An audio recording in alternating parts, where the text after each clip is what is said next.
আসসালামু আলাইকুম, কেমন আছেন সবাই? আবারও আপনাদের মাঝে আমি চলে আসলাম মজার একটি রান্না নিয়ে। তো আজকে আমি আপনাদেরকে দেখাবো সিম দিয়ে ফুলকপি রান্না রুই মাছ দিয়ে। তো এই রান্নাটা কিন্তু অনেক ভালো হয়, খেতে অনেক মজার হয়। তো দেখতেই পাচ্ছেন, প্রথমে আমি 2টা টমেটো নিয়েছি। টমেটো 2টা আমি কেটে নেব খুব ভালোভাবে। যারা আমার ভিডিও দেখবেন অবশ্যই একটি লাইক দিবেন। পুরো ভিডিও দেখার জন্য আশা করি আপনাদের ভালো লাগবে। তো প্রথমে আগে আমি টমেটোগুলো এভাবে কেটে নেব।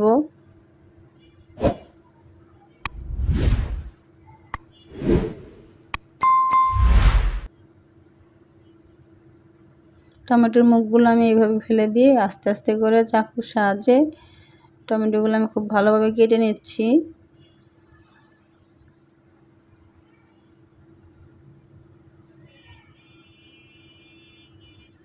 এখন আমি ধনিয়া পাতাগুলো কেটে নিব। ধনিয়া পাতাগুলো কিন্তু আমি আগে সুন্দরভাবে পরিষ্কার করে ধুয়ে রেখেছিলাম।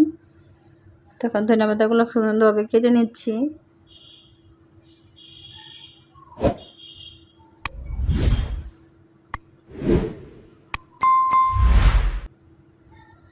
এই তো আমার ধনিয়া পাতাগুলো সুন্দরভাবে কেটে নেওয়া হয়ে গেছে।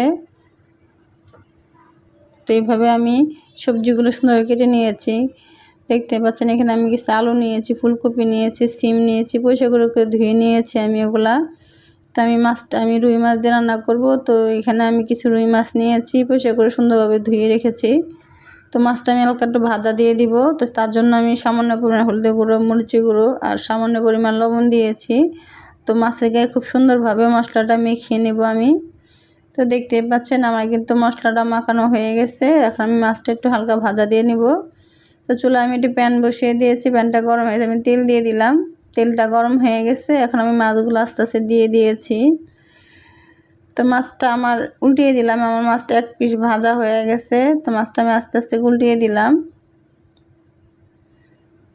তো মাছটা কিন্তু আমার ভাজা হয়ে গেছে। আমরা চামচের সাহায্যে মাছগুলো উঠিয়ে নিয়েছি। তো আমি আবার ওই প্যানেই আমি রান্না করব। সামান্য পরিমাণে আমি এখানে তেল দিয়ে দিলাম। এখানে আমি 2টা পেঁয়াজ কুচি দিয়েছি আর কিছু কাঁচামরিচ কেটে রেখেছি, সেগুলো দিয়ে দিলাম। তো হালকা ভাজা হয়ে গেছে। এখানে আমি কিছু মশলা দিয়ে দিলাম। 1 টেবিল চামচের মতন আমি রসুন বাটা দিয়েছি, 1 টেবিল চামচ আমি জিরা বাটা দিয়েছি, 1/2 টেবিল চামচ আমি এখানে আদা বাটা দিয়েছি। তো কাঁচা মশলাটা আমি ভালোভাবে একটু ভেজে নিয়েছি।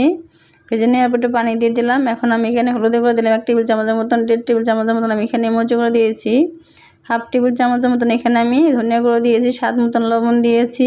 দিয়ে এখন মশলা খুব ভালোভাবে আমি কষিয়ে নিয়েছি। তো আমার মশলাটা কিন্তু খুব ভালোভাবে কষানো হয়ে গেছে। এখন আমি এখানে সবজিটা কেটে রেখেছিলাম সেটা দিয়ে দিলাম। দেওয়ার পরে খুব ভালোভাবে আমি একটু নেড়ে দিচ্ছি। তো সামান্য একটু পানি দিয়ে আমি এখন ঢাকনা দিয়ে ঢেকে দিব, জানি কিছুক্ষণ আমার সবজিটা ভালোভাবে একটু সিদ্ধ হয়ে যায়। তো ফিরে এলাম কিছুক্ষণ পরে।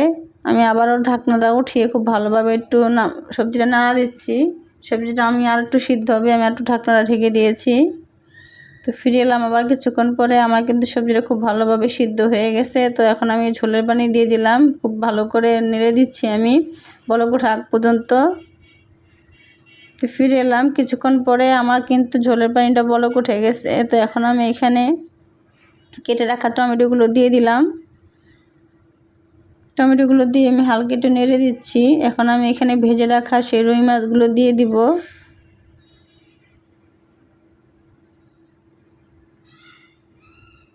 তো দেখতেই পাচ্ছেন আমার মাছগুলো কিন্তু দেওয়া হয়ে গেছে। মাছগুলো দিয়ে আমি একটু ভালো করে নেড়ে দিচ্ছি, যেন সুন্দরভাবে হয়ে যায়।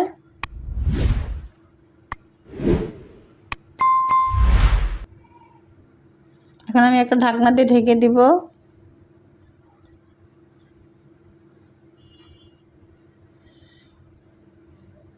আমি মাছগুলো একটু উল্টিয়ে পাল্টিয়ে দিচ্ছি যেন মাছটা সুন্দরভাবে সিদ্ধ হয়ে যায়।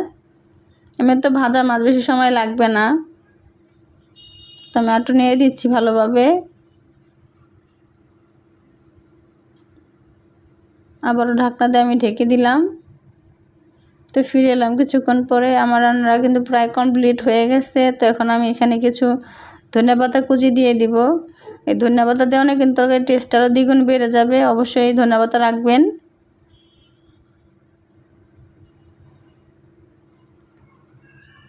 ধনিয়া পাতাটা দিয়ে আমি আর একটু ভালোভাবে একটু নেড়ে দিব। আমার রান্নাটা কিন্তু হয়ে গেছে। আমি এখন রান্নাটা কিন্তু নামিয়ে নিব, আর বেশিক্ষণ রাখবো না। সুন্দরভাবে রান্নাটা হয়ে গেছে। আমি এটা বাটির ভিতরে নামিয়ে নিব। দেখতে পাচ্ছেন বাটির ভিতরে নামিয়ে নিচ্ছি। এই রান্নাটা কিন্তু অনেক মজার ছিল। এই রান্নাটা অবশ্যই একবার হলে বাসায় বানিয়ে খাবেন, খুব ভালো লাগবে।